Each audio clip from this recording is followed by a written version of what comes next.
रहमान रहीम। लो बच्चों, आज का हमारा टॉपिक है चैप्टर नंबर 4 का फर्स्ट लेक्चर है। और चैप्टर नंबर 4 का जो नेम है वो है दी सेल। तो ये जिस तरह आपका क्लास 9th का चैप्टर नंबर 4 था, ये उसी तरह का ही चैप्टर नंबर 4 है। सेल और उसके ऑर्गेनेल्स के बारे में, सेल और उसके ऑर्गेनेल्स के बारे में। ले जनाब, स्टार्ट करते हैं अल्लाह का नाम लेकर, जो बड़ा मेहरबान और निहायत रहम करने वाला है। तो आपकी इस चैप्टर नंबर 4 की बुक के सबसे ऊपर, चैप्टर नंबर 4 के जो फर्स्ट पेज है उस पर आप हेडिंग दे देंगे डेफिनेशन ऑफ सेल, के डिफाइन सेल। तो the cell can be defined as the structural and functional unit of life. Cell can be defined as structural and functional unit of life. Done ji. तो ये तो हमें भी मालूम है कि अगर जानदार है कोई, तो जानदार का बॉडी का अगर स्ट्रक्चर है, तो घर का जो स्ट्रक्चर है, उस घर के स्ट्रक्चर का स्ट्रक्चरल यूनिट ईंट है। तो इसी तरह अगर एक जानदार की बॉडी है, तो बॉडी का स्ट्रक्चरल यूनिट सेल होगा। जानदार is made up of cell. और तो और हमने चैप्टर 1 में भी पढ़ा कि एक ऑर्गन का जो फंक्शंस हैं, it is due to tissues, और टिश्यूज के जो फंक्शंस हैं, it is due to cells. तो पता ये लगा कि जानदार अगर ऑर्गन सिस्टम्स या ऑर्गन्स या टिश्यूज पर मुश्तमिल है, तो all these things are made up of cells. Cell के नीचे जिंदगी नहीं है। तो अगर एक जानदार कोई फंक्शन भी कर रहा है, तो उसके सारे फंक्शंस का भी यूनिट कौन है? सेल है। तो cell is defined as structural plus functional unit of life. Point number 2, it is the smallest unit that can carry out all life activities. देखो, एक इंडिविजुअल को मैंने सिंपल किया तो उसको मैंने सिंप्लीफाई कर दिया ऑर्गन सिस्टम्स में। ऑर्गन सिस्टम्स को सिंप्लीफाई किया तो उसको मैंने ऑर्गन्स में तोड़ दिया। ऑर्गन को डिवाइड किया तो मैंने टिश्यूज में तोड़ दिया। टिश्यूज को तोड़ा तो वो सेल में टूटा। अब अगर मैं सेल को तोड़ता हूं, तो वो बेटा वो फिर जानदार नहीं रहेगा। वो जानदार नहीं रहेगा, वो सिर्फ माइटोकॉन्ड्रिया रहेगा, वो सिर्फ क्लोरोप्लास्ट रहेगा, वो जानदार नहीं होगा। तो याद रखो, लाइफ स्टार्ट्स फ्रॉम सेल। और सेल एक स्मॉलेस्ट यूनिट है जिसमें रिप्रोडक्शन, सेंसिटिविटी, मूवमेंट, इस तरह के लाइफ एक्टिविटीज हो सकती हैं। अब वायरस को हम जानदार नहीं समझते, उसको सिर्फ पार्टिकल कहते हैं। It is not a cell. क्यों? क्योंकि उसके अंदर ऑर्गेनेल्स ही नहीं है, वो एक कंप्लीट सेल ही नहीं है। तो we don't consider virus as living thing. तो remember that the smallest living thing is the cell. So what is cell? It is the smallest unit that can carry out all life activities. All life activities. Cells are building blocks of complex multicellular organisms. तो हम लोग complex multicellular organisms हैं। अगर हमारी body एक building है, तो हमें बनाने वाला जो ब्लॉक है, हमें बनाने वाला यूनिट ब्लॉक किसे कहते हैं? वो चीज जो अपने आप को बार बार रिपीट करे और कोई मेगा स्ट्रक्चर बना दे। तो जी हाँ, my body is a mega structure and I am made up of tiny repeating units called cells. तो डेफिनेशन ऑफ सेल में आपने ये तीनों पॉइंट्स लिखने मेरा बेटा, नॉट टू बी इग्नोर्ड। कुछ एक्स्ट्रा लिखो। बहुत प्यारी बात एक फिलोसोफर ने की, वो बहुत अमीर बिलियनियर आदमी है। उसने कहा कि एक दर्जन में कितने होते हैं जी, कितने पीसेस होते हैं, कितने आइटम्स? लोगों ने कहा जी 12। कहता है नहीं, असूल बना लो कि एक दर्जन इज इक्वल टू 13। लोगों ने कहा वो क्या? कहने लगा समथिंग एक्स्ट्रा। भाई, आप एक्स्ट्रा पेपर में समथिंग एक्स्ट्रा दोगे, आपको ज्यादा मार्क्स मिलेंगे। आप कल को बिजनेस करते हो, उसमें अपने क्लाइंट को समथिंग एक्स्ट्रा प्रोवाइड करोगे, आपके पास क्लाइंट्स कभी भी नहीं खत्म होंगे। तो अपनी जिंदगी का असूल बनाना है, 1 दर्जन is equal to 13, 1 dozen is equal to 13। तो इसी तरह definition of cell normal student सिर्फ इतनी लिख देंगे, structural and functional unit of life. लेकिन एक अच्छा स्टूडेंट जो दर्जन 13 के असूल पर चलता है, वो ये तीनों जुमले लिखकर डेफिनेशन ऑफ सेल को वाइंड अप करेगा। ठीक, मैं अपने बच्चों को 5 मिनट बाद क्वेश्चन का मौका दूंगा, तो आप लोग नोट करी जाएं अगर कुछ आपने पूछना है तो। इमर्जेंस, इमर्जेंस इमर्ज होना, किस तरह इमर्ज हुई और किस तरह हम सेल थ्योरी को किस तरह डिजाइन किया गया। सेल थ्योरी हमने 3 पॉइंट्स पढ़े थे क्लास 9th में। नंबर 1 के all living things are made up of cells, that is all animals and plants are made up of cells. Number 2 हमने पढ़ा था कि new cells are formed from pre-existing cells। और उसके बाद हमने ये पढ़ा था 3rd पॉइंट कि वो ऑर्गेनिज्म ही नहीं है which is not made up of cell। तो मेरा बच्चा, ये सेल थ्योरी किस तरह इमर्ज हुई, किस तरह सेल के बारे में लोगों ने इतनी डिस्कवरीज कर ली, how, who was the first man जिसने सेल के बारे में बात की। तो now we are going to study some history कि how was cell discovered. First name Robert Hooke, Robert Hooke. मेरा बच्चा 1665 में, कब, 1665 में, 1665 में study of cell biology start हुई और इसकी डिस्कवरी, सेल की डिस्कवरी लिंक करती थी discovery, sorry not discovery, invention of microscope के साथ। तो माइक्रोस्कोप इन्वेंट किया रॉबर्ट हुक ने। जब इसने अपना सेल्फ मेड माइक्रोस्कोप बनाया तो इसने चीजों को काट काट कर अपने माइक्रोस्कोप में देखना शुरू किया। तो स्टडी ऑफ सेल, जिसको हम सेल बायोलॉजी कहते हैं, it began with the discovery of microscope. ठीक है, यहां चलें, discovery of cell, sorry, it began with the discovery of cell by Robert Hooke. तो रॉबर्ट हुक ने 1665 में जब सेल को डिस्कवर किया तो उसके बाद से सेल बायोलॉजी का आगाज हुआ। लोगों को पता लगा कि जी सेल कोई चीज होती है, तो अब हम उस पर तहकीकात करें। तो उसकी ब्रेकिंग न्यूज सबसे पहले किसने दी थी? रॉबर्ट हुक ने। तो he was the first man who discovered the cell.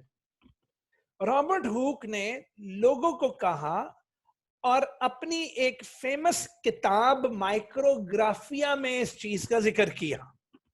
उसने अपनी एक फेमस किताब माइक्रोग्राफिया, तो बेटा वेरी इंपॉर्टेंट एमसीक्यू, कि Micrographia was written by which scientist? तो आप बोलोगे रॉबर्ट हुक। तो रॉबर्ट हुक ने सेल के बारे में रिपोर्ट पेश की in his famous publication Micrographia. इसने क्या किया बेटा? कॉर्क, देखो किसी दरख्त के बाहर होती है छाल, छाल को कहते हैं बार्क। उस ब्राउन कलर की बार्क को थोड़ा सा पीछे करो ना आप, उसको रब करके, अगर आप उसकी खुरचन करके उसको पीछे करो तो नीचे पहला जो टिश्यू नजर आएगा ना, वो टिश्यू होगा कॉर्क का। ये हर दरख्त में मौजूद है जी। अच्छा, अब कॉर्क, उसकी बदकिस्मती, वो जो कॉर्क है ना, it is dead plant material. तो cork is what? Dead plant material. उसने इस कॉर्क के थिन स्लाइसेस बनाए, थिन सेक्शंस करके उसने अपने सेल्फ मेड कंपाउंड माइक्रोस्कोप में उन कॉर्क के सेक्शंस को देखा। और आपको पता है बेटा, अब प्लांट सेल के बाहर होती है सेल वॉल। तो मेरा बच्चा, सेल वॉल ऑलरेडी डेड होती है। अब प्लांट सेल की सेल वॉल के अंदर वाला जो प्रोटोप्लाज्म होता है, प्रोटोप्लाज्म से मुराद साइटोप्लाज्म और न्यूक्लियस, डेड सेल का प्रोटोप्लाज्म और न्यूक्लियस तो वैसे ही खुश्क हो गया होगा, वो तो खत्म हो गया होगा। तो उसने देखा कि he studied thin sections of the cork under his self made microscope, और उसने देखा कि इस सेल्फ मेड माइक्रोस्कोप में छोटे छोटे टाइनी मतलब छोटे छोटे टाइनी का दूसरा वर्ड माइन्यूट, उसने ऑब्जर्व किया कि कॉर्क इज कंपोज्ड ऑफ छोटे छोटे tiny minute Honey comb like compartments मतलब रूम्स, खाने, कैबिन्स। तो जी हाँ, अभी भी अगर हम अल्लाह माफ करें हम जेल क्यों जाएं, लेकिन जेल के अंदर छोटे छोटे कंपार्टमेंट्स बनाए हुए होते हैं कैदियों के लिए। ऊपर नाम लिखा होता है जी 1 कैबिन नंबर 2। अच्छा, वो कैबिन नहीं, उसको सेल बोलते हैं। तो cell number 1, cell number 2, cell number 3, हर सेल के अंदर छोटी सी स्पेस होती है, 4 दीवारी होती है, और 4 दीवारी के अंदर एक कैदी को सेपरेटली रखा जाता है। तो बेटा उसने इन छोटे छोटे कंपार्टमेंट्स को उसने भी नाम क्या दिया? सेल्स। लेकिन मैंने आपको बताया कि उस बेचारे की बदकिस्मती थी कि वो एक डेड मटेरियल को स्टडी कर रहा था, तो उसने कह दिया, हुक के मुताबिक उसने कह दिया कि ओ भाई, cell is an empty space, क्योंकि cytoplasm, nucleus, protoplasm, protoplast, cell membrane सारा कुछ खत्म था। पिच्चू रह गई तो क्या रह गई? Cell wall. तो सेल वॉल रह गई हुई थी, तो कहता है कि जनाब सेल एक 4 दीवारी है, जिस सिवा 4 दीवारी को अगर काट कर देखो अंदर अंदर कोई है तो अंदर एम्प्टी स्पेस होती है, and that empty space is bounded by thick walls. तो बच्चों उस सदी में फिर 1664 से लेकर 19th सेंचुरी के आगाज तक वेरी लिटिल, पूरे 200 साल या 150 साल, very little information was added to this idea in the following century. लोग कहते हैं साइंस बड़ा सच बोलती, साइंस बड़ा सच बोलती। साइंस जितना झूठ बोलती बेटा कोई भी नहीं बोलता। पूछो कैसे? रॉबर्ट हुक ने कह दिया कि सेल खाली होता है, जो कि झूठ था। अब उस झूठ को 150 साल तक 1665 से लेकर आप कह लो 1665 से लेकर जनाब ये 19th सेंचुरी से मुराद 1800 तक उसको यही मानते जा रहे थे कि सेल खाली होता है, सेल खाली होता है। जी, किसी को रॉबर्ट हुक के बारे में कुछ पूछना हो? जी मेरा बच्चा, आई एम वेटिंग। चले, मेरे 5 गिनने तक अगर कोई ना बोला मैं समझूंगा आपको ये अंडरस्टैंडिंग हो गई। 1 2 3। जी जी बेटी। तो ये दरख्त वाला जो भी आपने बताया दोबारा बता दो। क्यों, मेरा बच्चा लेट आया था? नहीं। अच्छा चले, मैं दोबारा बता देता हूँ, बेटा म्यूट कर लो, ठीक है? मैं फिर बता रहा हूं कि रॉबर्ट हुक ने अपने सेल्फ मेड माइक्रोस्कोप में प्लांट का बार्क, प्लांट की मेन स्टेम की बार्क को हटाओ तो जो टिश्यू मिलता है उसको कॉर्क बोलते हैं। उसने उस कॉर्क टिश्यू के थिन स्लाइसेस बनाकर अपने सेल्फ मेड माइक्रोस्कोप में जब स्टडी किए तो उसको टाइनी टाइनी छोटे छोटे खाने नजर आए। उस कॉर्क में उसने उन छोटे छोटे कंपार्टमेंट्स को, हनी कॉम्ब लाइक कंपार्टमेंट्स को, जिस तरह शहद की मक्खियों के छत्ते के अंदर छोटे छोटे कंपार्टमेंट्स होते हैं, उसने इन कंपार्टमेंट्स का नाम सेल रख दिया। और उसके बाद को 150 साल तक इस पर कोई खास तरक्की नहीं हो सकी। ले जी, अगला नाम लॉरेंस ओकेन्स। Lawrence Oken. लो जी, लॉरेंस ओकेन ने 1805 में ये, लो जी, सबसे पहली बात, कौन था ये बंदा? जर्मनी का था। Lawrence Oaken is German scientist who believed that, कहने लगा कि all living things originate। कहता तमाम लिविंग थिंग्स या तो ओरिजिनेट से मुराद के उनका आगाज एक छोटी सी बॉडी, उसने वर्ड यूज किया, बॉडी को वेजिकल कह दिया। कहने लगा तमाम लिविंग थिंग्स का आगाज या तो छोटी सी बॉडी से है, यानी एक सेल होता है, बाद में उससे डिवीजन होती है और उसमें ढेर सारे वेजिकल्स बन जाते हैं और पता लगता है कि वो लिविंग थिंग बड़ा हो गया। तो जी हाँ, हमारा आगाज एक सिंगल सेल जाइगोट से ही होता है।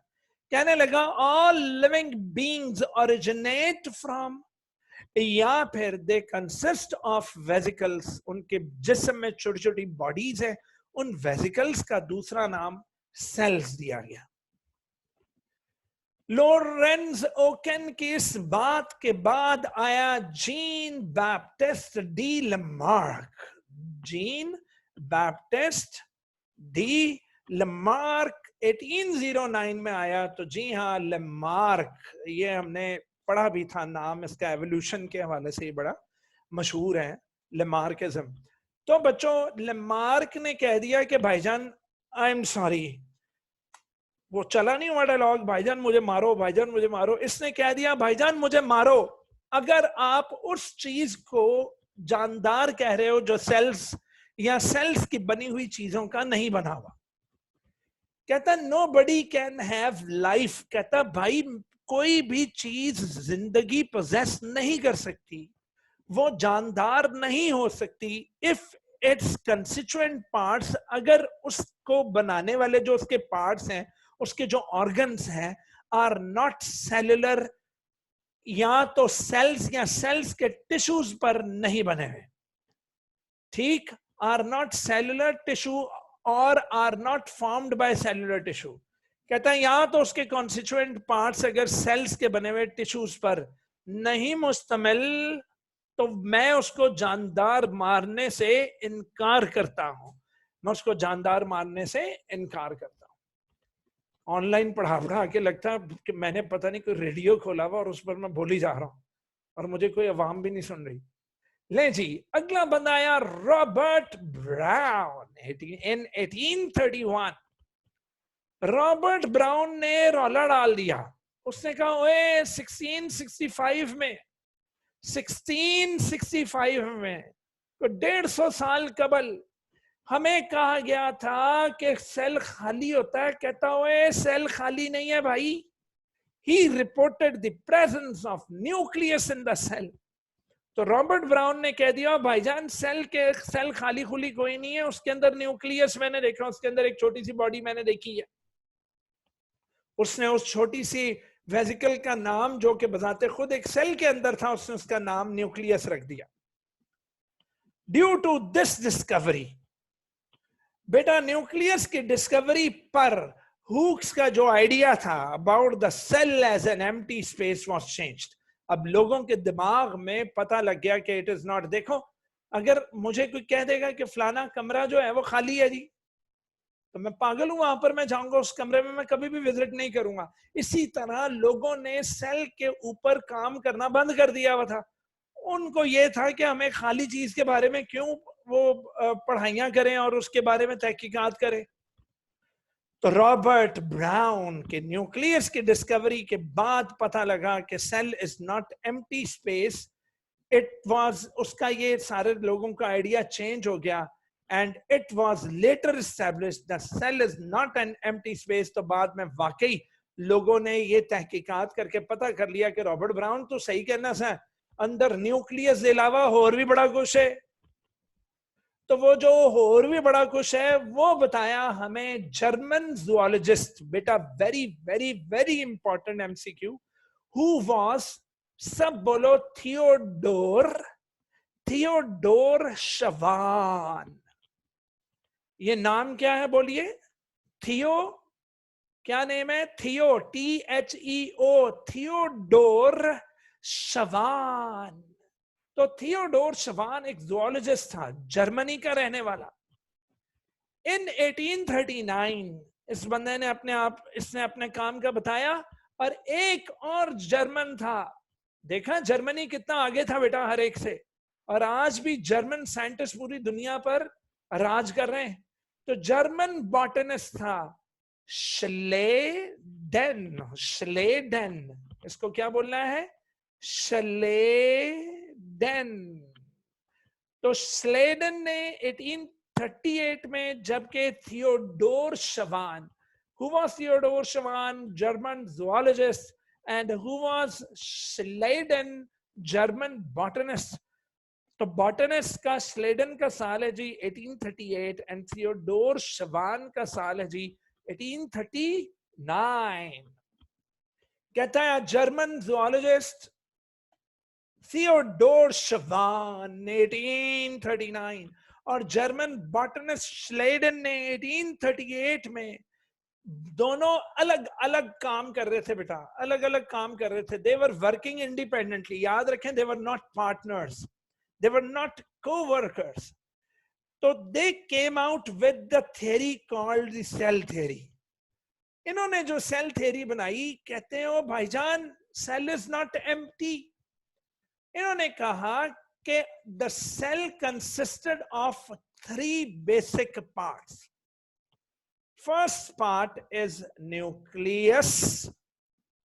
Second part is the fluid cytoplasm which surrounds the nucleus. So first part nucleus, second part cytoplasm which surrounds the nucleus, and there is an outer thin covering that is a membrane called plasma membrane. बच्चों, इन 3 चीजों को protoplast भी कहते हैं. Remember that.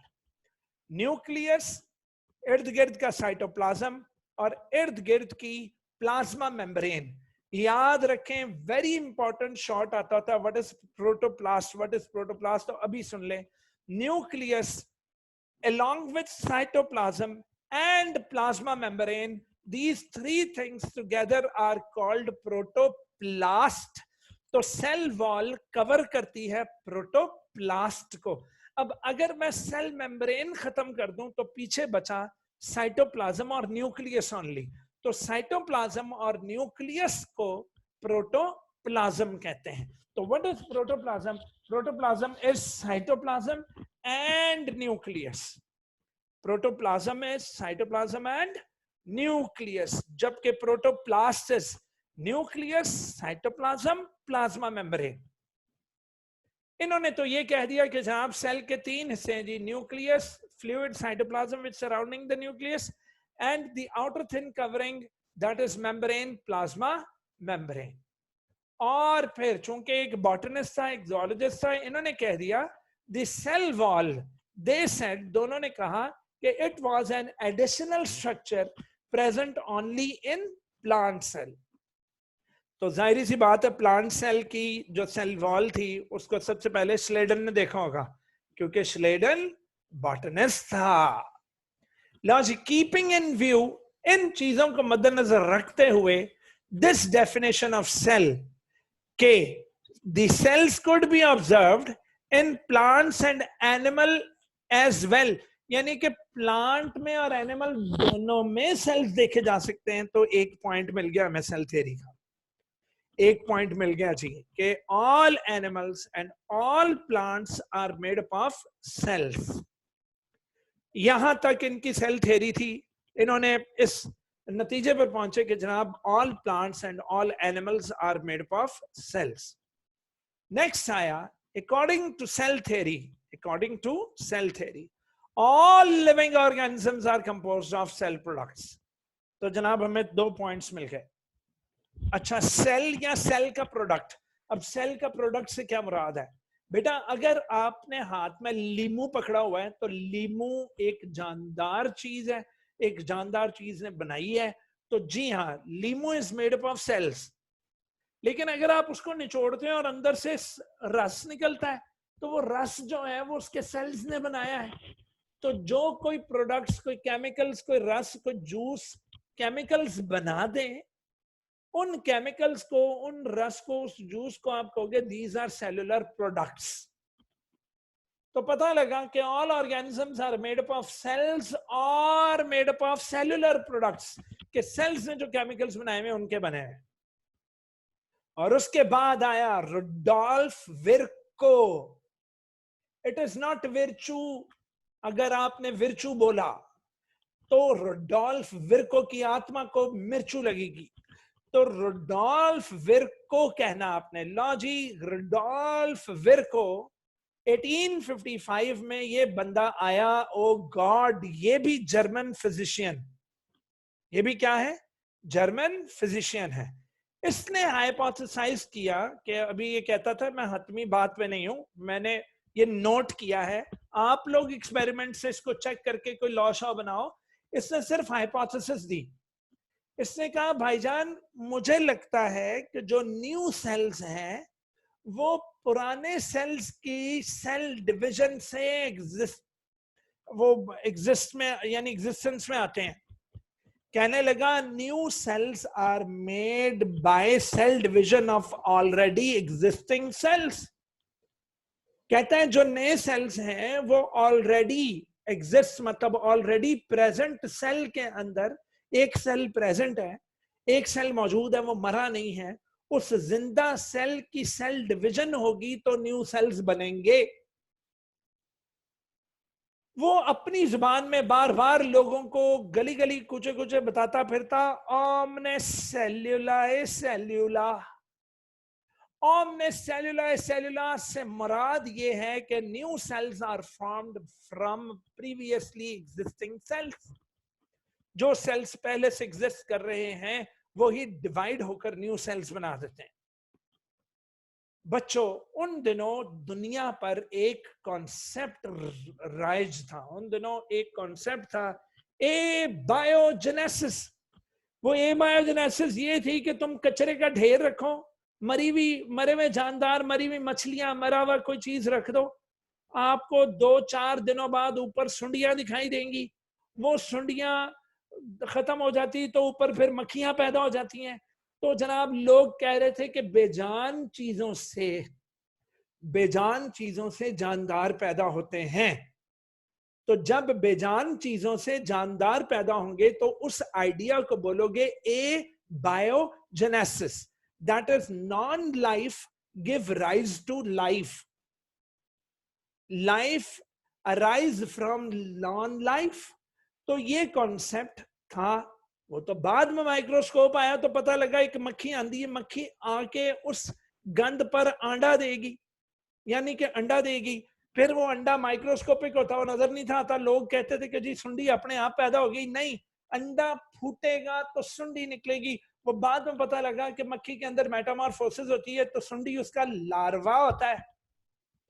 फिर वो larva pupa बन जाएंगे और प्यूपा में से निकलेगी मक्खी, और किसी को यकीन ही नहीं आएगा जिस तरह बटरफ्लाई और कैटरपिलर एक दूसरे से टोटली मॉर्फोलॉजिकली डिफरेंट हैं, इसी तरह जनाब वो जाहिल लोग ये समझते थे, बल्कि जाहिल मैंने सही वर्ड बोला, ला इल्म लोग जिन्हें इल्म नहीं था, वो ये सोचते थे कि शायद बेजान चीजों से जानदार पैदा होते हैं। जबकि ऐसा नहीं था बेटा। जानदार आता था, वो अंडा देता था, अंडा फूटता था, अंदर से लार्वा निकलता था, लार्वा चेंज होता था प्यूपा में और प्यूपा से मक्खी बन जाती थी। तो ए बायोजेनेसिस था कि लिविंग थिंग्स अराइज स्पॉन्टेनियसली, खुद ब खुद, from non living things, from non living things. ठीक जी। So one of the prevailing but controversial, बेटा प्रिवेलिंग ये काफी अरसे तक ये छाया रहा, ये आइडिया काफी अरसे तक इस आइडिया ने राज किया। जिस तरह वो 150 साल, 250 साल तक बंदा नहीं मानता रहा कि सेल खाली था, इसी तरह कई साल, कई सदियां लोग यही समझते रहे कि बेजान चीजों से जानदार पैदा होते हैं। लेकिन कंट्रोवर्शियल भी था, मतलब इसके खिलाफ बड़ी ऑपोजिट ओपिनियंस भी आती थी। तो जिस आइडिया के खिलाफ ऑपोजिशन शुरू हो जाए उसको कंट्रोवर्शियल बोलते हैं। तो controversial ideas about the origin of life भी मौजूद थे एट दैट टाइम। तो मेरा बच्चा अगला बंदा आया, लुईस पास्चर। और शहजादा आया भाई। लुईस पास्चर के इनॉक्यूलेशन वैक्सीनेशन में बहुत बड़ा नाम है बेटा ये। और तो और इसने माइक्रो ऑर्गेनिजम्स को किल करने का तरीका भी बताया हुआ आपको, पेस्चराइजेशन ऑफ मिल्क के जरिए, पेस्चराइजेशन। तो पेस्चराइजेशन इसी के नाम पे रखा गया, that is Louis Pasteur. In 1862 one of the greatest scientist of all times, बहुत बड़ा नाम, बड़ा greatest scientist, he supplied experimental proof to Virchow's hypothesis. इसने कहा कि विरको तूने हाइपोथेसिस बनाई है, बेफिक्र है, मैं तुझे एक्सपेरिमेंटल सपोर्ट दूंगा। तो बेटा इसने डिफरेंट एक्सपेरिमेंट्स करके ये साबित कर दिया कि माइक्रो ऑर्गेनिजम्स यानी कि bacteria could be formed only from existing bacteria. बच्चों इसने क्या किया, इसने एक बॉटल ली, बॉटल के अंदर इसने एक शोरबा डाला, उस शोरबे को इसने खराब होने दिया, और खराब शोरबे को जब उसने माइक्रोस्कोप में देखा तो अंदर ढेर सारे बैक्टीरिया पल रहे थे और जिंदा थे, मूवमेंट्स नोट करता था। फिर इसने क्या किया, उस बॉटल के ऊपर ढक्कन लगा के उसने उस बॉटल को हीट कर दिया। जब हीट किया तो उसने नोट किया कि माइक्रोस्कोप में शीशे से जब देखा तो उसने देखा कि बॉटल के अंदर कोई भी हरकत नहीं हो रही, मतलब सारे बैक्टीरिया डेड हो गए। उसने बॉयल करने के बाद थोड़ी देर के लिए रखा तो उसने देखा कि जब तक मैं ऊपर से इसको ढक के रखता हूं अंदर नया बैक्टीरिया एंटर नहीं हो रहा, तो कोई अंदर हिलजुल नहीं पैदा हो रही, तो ये डेड बैक्टीरिया ने नए बैक्टीरिया को जन्म नहीं दिया। लोगों ने कहना शुरू कर दिया कि भाई साहब ये वो हवा जरूरी है जी इसके लिए। इसने फिर कह दिया ठीक है। इसने क्या किया, इसने बॉटल का ढक्कन उतारा, और ढक्कन उतारा तो उसमें फिर बैक्टीरिया बन गए। इसने कहा कोई बात नहीं, लो जी। इसने ढक्कन रिमूव करके बेटा एक एस शेप्ड नेक वाली एक ट्यूब लगा दी उस बॉटल के मुंह के ऊपर। अब उस ट्यूब के जरिए हवा तो जा सकती थी, लेकिन चूंकि उस ट्यूब की शेप एस थी, एस अल्फाबेट एस जैसी, तो माइक्रो ऑर्गेनिजम्स हमेशा सीधे ट्रेवल करते हैं, लीनियर मोशन होता है, तो वो एस शेप में वो ट्रेवल ना कर सके। लो जनाब, उसने एस शेप्ड ढक्कन लगाकर तो उसने दोबारा जब बॉयल किया बैक्टीरिया मर गए। अब एस शेप ढक्कन की वजह से, उस पाइप की वजह से हवा तो अंदर जा सकती थी, मगर माइक्रो ऑर्गेनिजम्स अंदर ना गए और अंदर न्यू बैक्टीरिया नहीं बने। तो इसने कह दिया, इन तमाम सबूतों और गवाहों को मद्देनजर रखते हुए इसने कह दिया कि bacteria could be formed. Bacteria एक ही सूरत बनेगा अगर कोई लिविंग बैक्टीरिया पहले से मौजूद है, तो लिविंग बैक्टीरिया में बाइनरी फिशन होगी तो न्यू बैक्टीरिया बनेंगे। डेड बैक्टीरिया नकारा है, बेकार है। Original cell theory and Virchow's hypothesis gave us the basis of working definition of living things। तो पता लगा कि जनाब working definition of living things बन गया कि new cells are formed from already existing cells. तो एक और पॉइंट मिल गया जी सेल थ्योरी के लिए। So living things are chemical organisations. अब ये भी याद रखें कि लिविंग थिंग्स केमिकल्स के बने हुए हैं, एंड दीज केमिकल्स क्या बनाते हैं जुड़कर, ऑर्गेनेल्स, और ऑर्गेनेल्स आपस में क्या बनाते हैं, सेल्स। एंड हाँ, these cells are capable of reproducing themselves। These cells are capable of reproducing themselves। ठीक मेरा बच्चा। और उसके बाद आया जी ऑगस्ट वीजमैन। ऑगस्ट वीजमैन ये भी बड़ा जबरदस्त है। इसने लेमार्किज्म को गलत किया हुआ बेटा, एवोल्यूशन में इसका बहुत बड़ा नाम है ऑगस्ट वीजमैन। तो खैर वो फिर एवोल्यूशन वाले चैप्टर में पढ़ेंगे। खैर, इसने ये कह दिया कि जितने प्रेजेंटली लिविंग सेल्स हैं वे प्लांट एनिमल्स, डिफरेंट प्लांट्स। कहता मैंने सबके सेल्स को स्टडी किया है यार, मैं सर पकड़ कर बैठ गया हूं। इन सब के सेल्स में सेम टाइप ऑफ केमिकल्स हैं, इन सब के सेल्स में सेम टाइप ऑफ केमिकल्स हैं। तो कहने लगा कि लो जी, ये हमें कॉमन ओरिजिन की जानिब इशारा करती है। तो मैंने कहा था ना ये एवोल्यूशनिस्ट था, तो ये भी एवोल्यूशन के बारे में तहकीकात करता था। तो इसने कह दिया कि लो जी, ये इशारा करती हैं कि जानदार एक ही ऑर्गेनिज्म की नस्ल दर नस्ल जनरेशंस का नतीजा है जो आज के जानदार हैं, वरना इनके आपस के केमिकल सिमिलर ना होते। कहता है he said that all presently living cells have common origin। सबका कॉमन ओरिजिन है। काइकू कहता है मेरे पास सबूत है, कहता है they have basic similarities in structure and molecules at cellular level. इनके बायोमॉलिक्यूल सेम है, वही प्रोटीन्स, वही कार्बोहाइड्रेट्स, वही lipids. It was shown that there are fundamental similarities, basic similarities हैं in chemical composition, इनके केमिकल सेम है, इनमें metabolic activities same है, इनमें मेटाबॉलिक से मुराद इनमें सेम किस्म के केमिकल रिएक्शंस होते हैं, लेकिन फिर भी ये स्ट्रक्चर और फंक्शन के एतबार से they differ in many respects. कहता है they differ in many respects, लेकिन एक आइडिया दे दिया कि they all are made up of same type of chemicals. कहता है cells are basically similar but extra ordinary versatile. कहता है फंडामेंटली बुनियादी तौर पर सारे सेल्स आपस में सिमिलर हैं, बिल्कुल सेम है, लेकिन अगर दूर से इनकी शक्लें देखें तो गॉड एक्स्ट्रा ऑर्डिनरी वैरायटियां हैं इनमें। वैरायटी को बोलेगे बेटा वर्सेटाइल, मतलब डिफरेंट स्टाइल्स के सेल्स हैं, डिफरेंट सेल्स के डिफरेंट स्टाइल्स के सेल्स हैं। Cell is not only the structural, but remember that it is also the functional unit of living organisms. So cell theory is very important unifying concept. आगे मेरे बच्चा इसके 3 points आ जाते हैं, और वो पॉइंट्स कौन से हैं वो मैं टाइप नहीं किए, लेकिन मैं बोल देता हूं, वो पता नहीं क्यों मेरे से मिस हो गए हैं। तो आप लोग अपनी किताब जरा आप लोग भी खोल लें तो आप लोगों को पता लग जाएगा। ये पेज नंबर है जी, यस पेज नंबर 48 पर। तो salient features of the cell theory फिर हमें पता लगे, और वो थे number 1, all organisms are composed of 1 or more cells. Number 2, all cells arise from pre-existing cells. And number 3, cell is the basic structural as well as functional unit for all organisms.